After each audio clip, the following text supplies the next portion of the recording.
میری زندگی کی ایک سچی کہانی ہے جو میں آپ سے شیئر کرنا چاہتا ہوں۔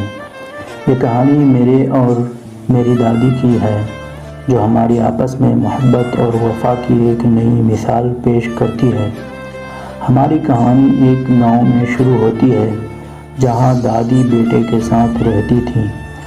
ان کی خوشیاں چھوٹی چھوٹی چیزوں میں چھپی ہوئی تھی، جیسے کہ باغ میں کھلتے ہوئے گلاب اور گاؤں کے راستوں پر سیر کرتے وقت کی باتیں۔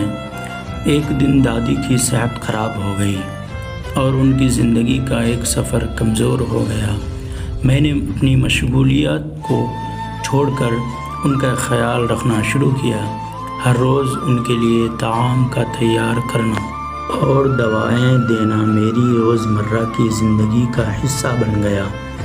دادی کے صحت یاب ہونے تک میں نے ان کی دیکھ بھال کی، ان کے ساتھ وقت گزارنے کی اور ان کی خوشیوں کا حصہ بنے رہے۔ یہ تجربہ مجھے سب کچھ کی قیمت معلوم کرنے کا موقع دیتا ہے اور محبت کی اہمیت کو سمجھنے کو میں نے سیکھا۔ یہ کہانی ہمیں یہ سیکھ دیتی ہے کہ محبت اور خدمت کی راہوں سے گزر کر ہم اپنی زندگی کو اور بھی معنی خیز بنا سکتے ہیں۔